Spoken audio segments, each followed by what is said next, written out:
بسم الله الرحمن الرحيم meel kasta oo joogtaan ba akhyaarta iyo saaxiibada hawada nagala socdo soo dhawaada ayaan idin leeyahay madaxweynaha Somaliland Muuse Biixi Cabdi iyo gudoomiyaha guurtida ayaa galabta shir jaraa'id qabtay kadib wada hadal golayaasha kala duwan ee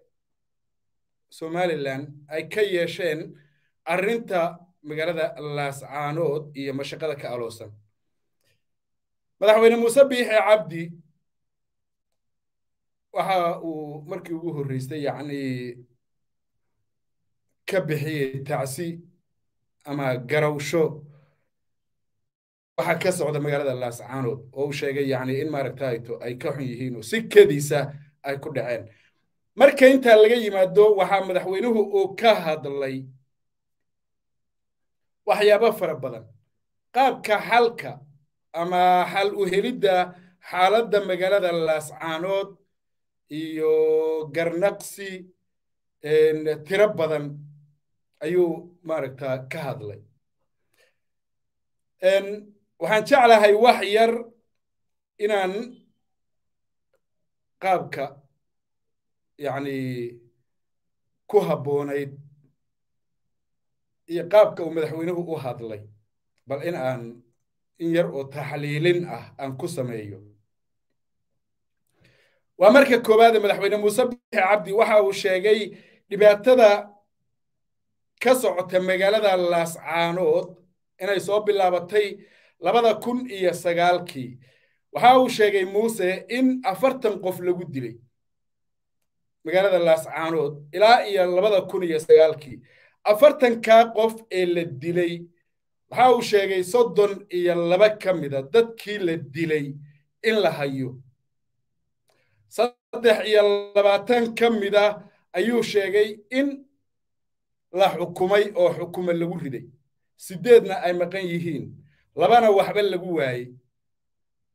maxaan ku yiraahdaa 7na waxa socda buu yiri kiiska maxkamadayntooda 8 maqan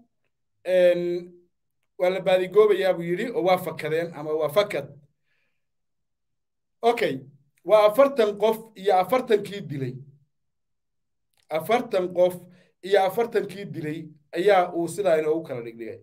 waxa la hayaa buu yiri 32 ka mid ah 23 waa la xukumay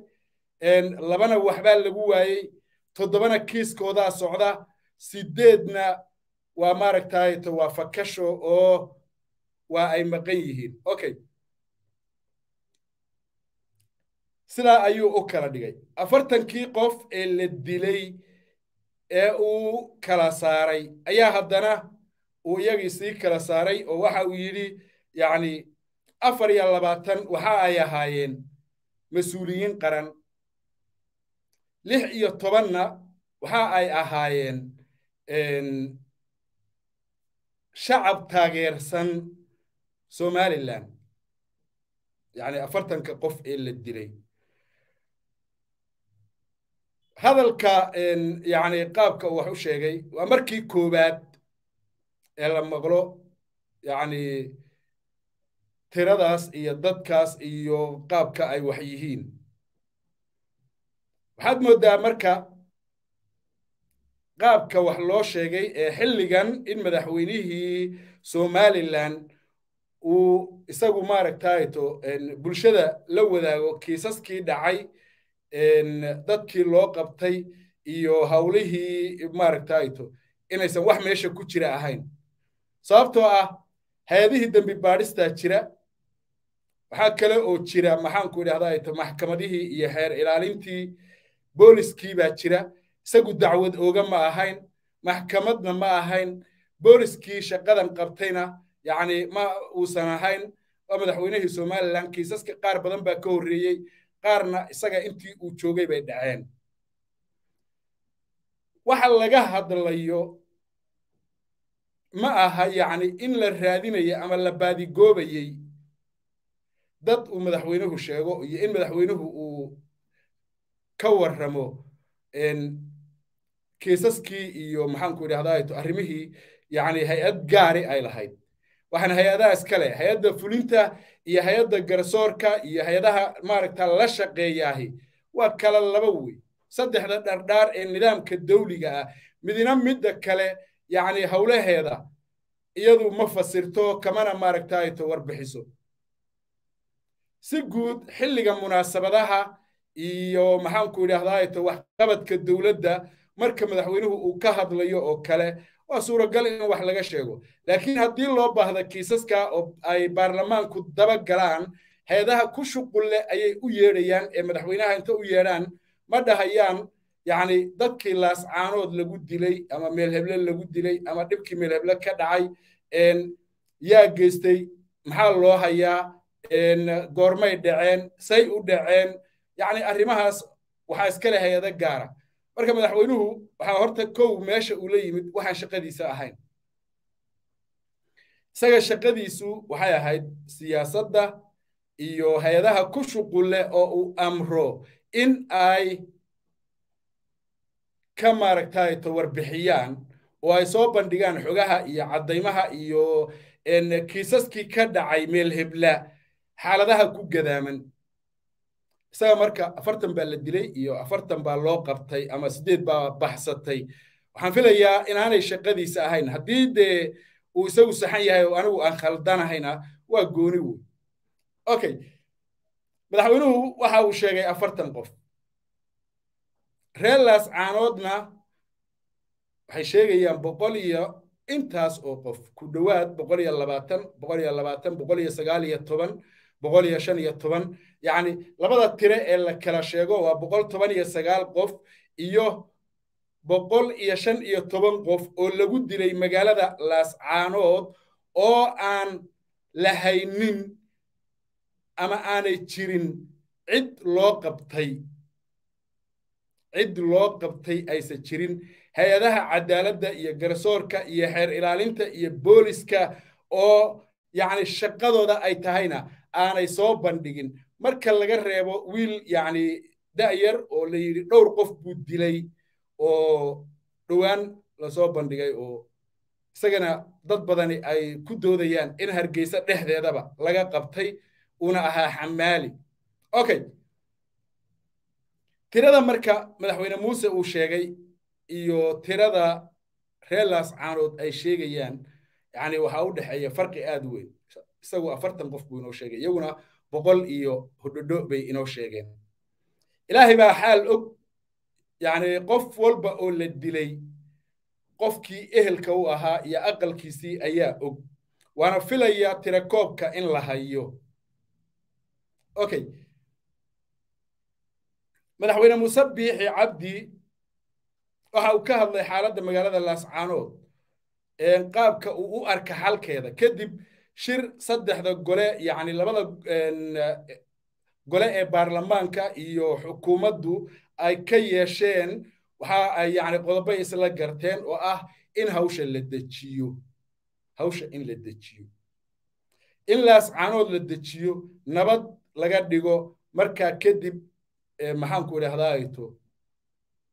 hawshii la galo okay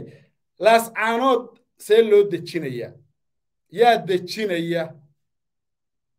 see loo dejinayaa yay tahay inay dejiyaan maxay reer laascaanood doonayaan yacni marka laga yimaado garnaqsiga iyo eedeymaha madaxweynaha waxa uu sheegay marka la dejiyo xaaladda marka la dejiyo xaaladda ee dukaamada loo furo ee ay shaqooyinku bilowdaan ee ay wax waliba caadi noqdaan in ciidamada laga saari doono magaalada laascaanood arrintaas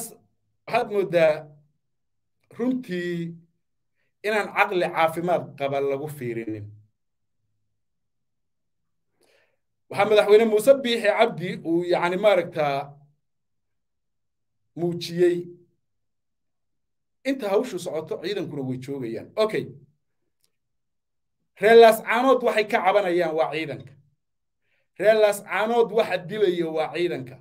dilkiibaa sii soconaya marka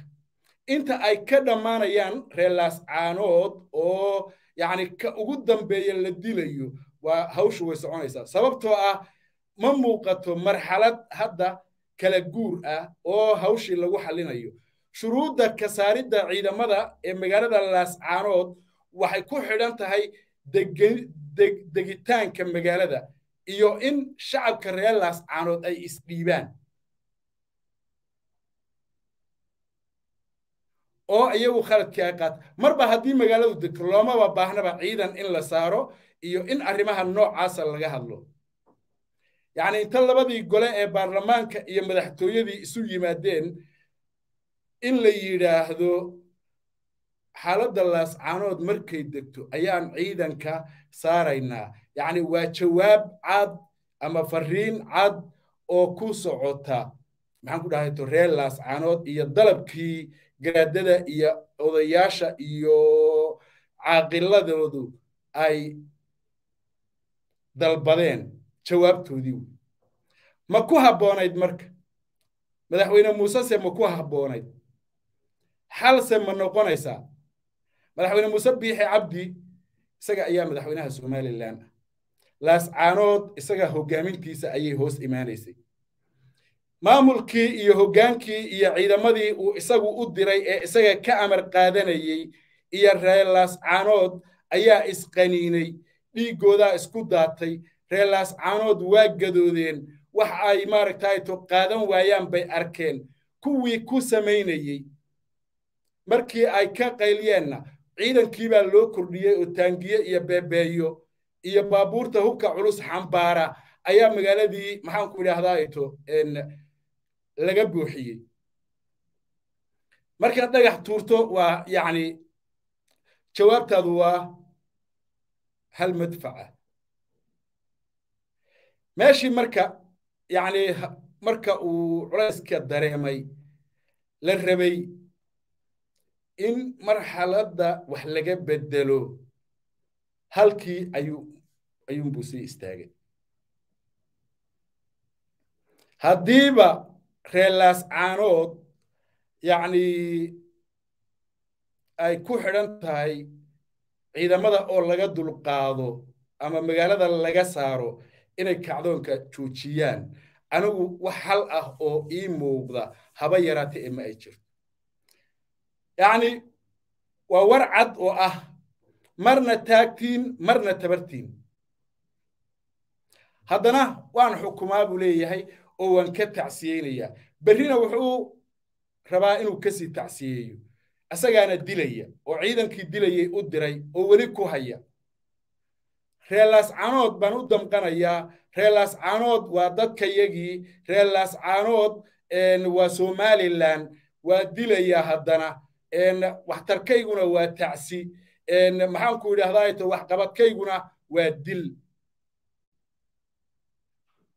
anigu middaasaan u arkay kumana habboonayn madaxweyne muuse biixi cabdi iyo dowladda uu isagu hoggaaminayo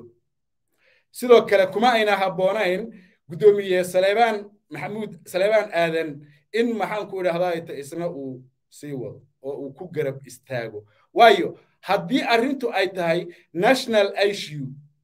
oo ciidanka yacni iyo shacabkii magaalada laascaanood wada joogay oo arrimaha gudaha somalilan isla'a ay tahay xalku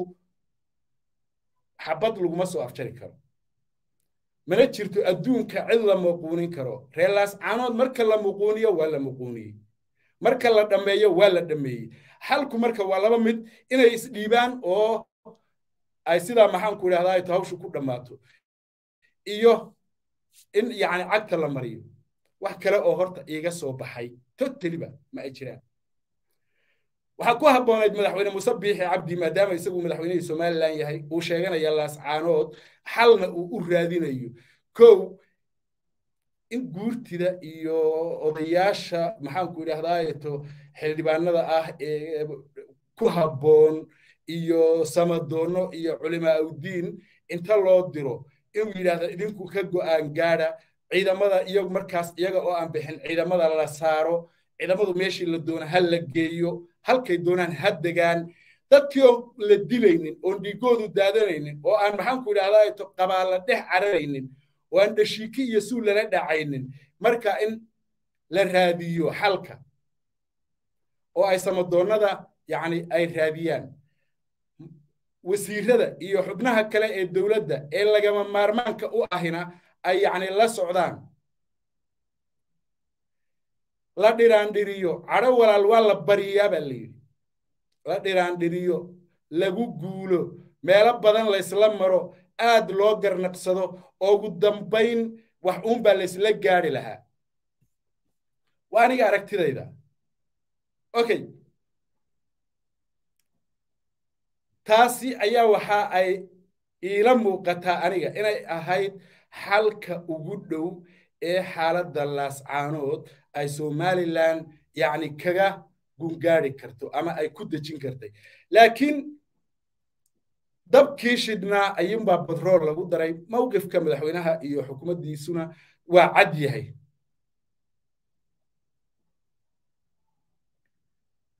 waayo shuruudda ciidanka mar walba xaaladda unbay sii fogeynaysaa inta askariga xabadda ridaya ee dilaya shacabka laascaanood uu joogo laascaanoodna waxa weeyaan dhibku waa ka soconaya waxaana hubaal ah meesha ay joogto meel ka xun marka ay gaadho xilli aan waxba laga qaban karin in lagu baraarugayo okay muuse biixi cabdi meeshii uu xaaladda يعني قابك وها بمكا باري لها وحاول وانا نقصو الدولة أفر عدو بان نقصو الدوشي ريلاس عانود هدي أي عودين أو أي كعدون سميين موحا نقصو الدولة سومالي الله هدي أنا وأن كهد لي أما قف إلى مدى أو كهد لي سومالي لان لقمسو الدولين واحد شيران لشيغي موحا دون يسي إن لقا آموسو أو أن لقا هادلين أو أدهالكا كدوبتو يعني واي سببت اللوغة هذا الأيام محيطها عدوغا كسو الدولي إثيوبيا يا كينيا يا صوماليا يا أرجحيسة وعفر تاسوير أوكي أنا صومالي لان لقسو الدولي ما أرق صومالي لان يعني لعيبين أيو أما لعنشرفين أيو أما الدولان لقوي هينا ما أرق حانو أرقني ولا شيء laascaanood dhib baa ka jira haddii dhib jiro oo la sheego dad cadow yacni qofkii sheega dhib dad cadow u taqaano waa masiibo kale wey puntland madaxweynaheedu waa hadlay madaxweyne muuse wuxuu yidhi waa yacni waa nagu soo duulayaa kama maqla anigu laakiin dee hadallo يعني الدستور كان فرينا دفاعنا ودفاعنا دولان معها waxaan garan waayay marka cadowgan baas ee la sheegayo ee Somaliland un ku sii socda ee mar walba Somaliland ay sheegaysa ee duulaanka ah ee Somaliland baa cadow leh Somaliland cadowgeedii baa kan waa ay cadow Somaliland anaga cadow ma nihin Soomaalidu cadow uma aha waa dal iyo dad Soomaaliyeed oo walaalo ah wax badan qabsaday wanaagooda la jecel yahay aanay jirin wax dhibaato ah oo lala maagan yahay aniga ogaalkay kuwii la maaganna iyaga Allah ku celiyo laakiin anigu intaan ogahay laakiin markii in yaro dhiba dhacdo cadowga Somaliland cadowga Somaliland waa adiga cadow ka daran adiga Somaliland ma ay laha sababtoo ah adiga dilaya kii Hargeysa ku mudaharaaday adaa dilay kii Burca ku mudaharaaday adaa dilay kii ceerigaaba ku mudaharaaday adaa dilay kii maxaan ku yidhaahdaayeeto sheegtay dhib adaa xabsiga u taxaabay dhib iyo cadaawad aan adiga ahayn oo Somaliland ay leedahay ma jirtay bal horta shacabka iyo ummadda reer Somaliland allaha garansiiyo haddii laga cawdo oo xukunkaaga laga cawdo waa caadada xukunka in la cawdo oo laga cawdo waa in aad daweysaa laakiin inaad cadow u taqaano adoo qamuunyeysan oo bishiba qaniinaya aad soo istaagto dhahdo Somaliland baa lagu soo duulay waa isdifcid ka tabaroon ba jirtay yaaba kugu dhacaba cid hadda ka tabaroon oo kugu soo duulaysa kullay anigu ma arko waxaan dhihi lahaa marka muhiimaddu waxa ay tahay شعبك سومالي لان الدولة دا وحقرتك وإن يعني حقيقة لو وجهوي عد بال قارة الشيء يسأول بال هدي أي تشيرتو أنا إيه أنت إلى أركتي ده أماه لاس عانود بال إساق لي ده هذو كمين يسود دورين أنا أركتي ده عقل إيه مسكحة في يوم التاسوق بقى ما مل دالنا أو أن محن كودا هذايتو عقل أن دل أهين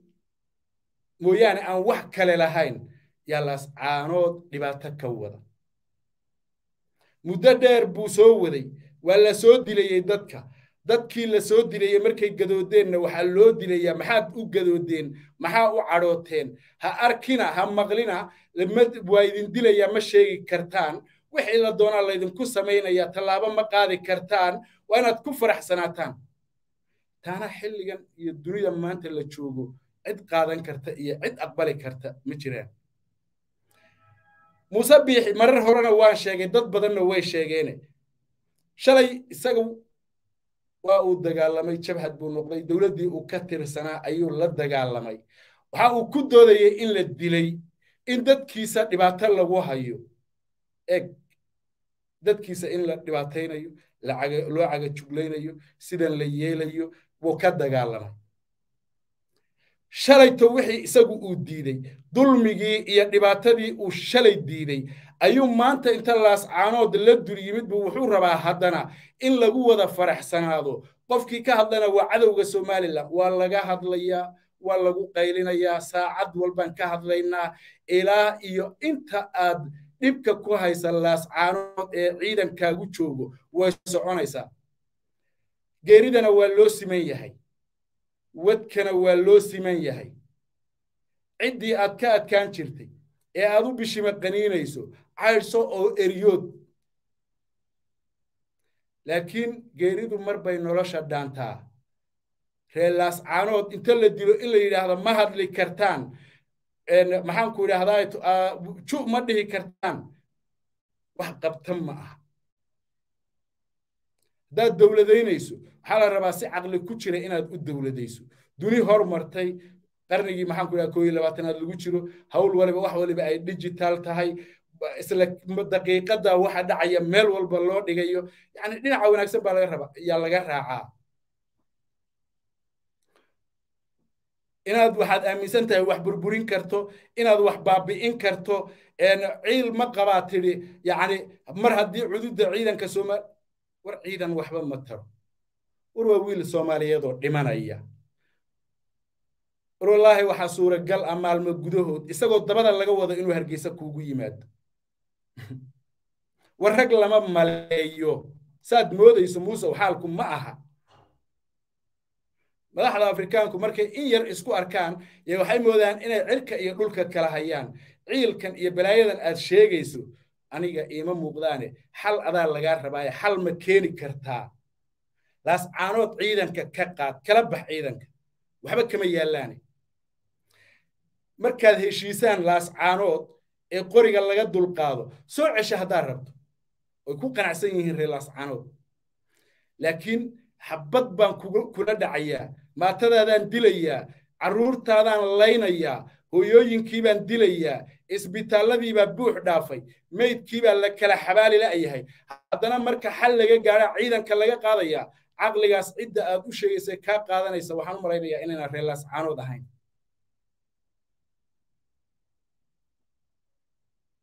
xalku meeshu jiraa laga raadiyaa ee meel aanu jirin lagama raadiyo dawladdii adigu aad la dirirtay ee meesha laga saaray yaa ka xoog badnaa afar gaari oo Djibouti laga keenay miyaad malaynaysaa inay maxaan ku idhahdaa carada shacabka difaaci karto haddaan caqligu shaqaynin caarad dhuubtaa shaqaynaysa markaana mawdka waa loo siman yahay waxaana xaqiiqo ah oon kuu xaqiijinaya shallaytadu inay adiga kugu dambayn doonto wiil iswaalaba waabiyaa hela waa hubaa oo waa hayaa in aad gandoodsan doonto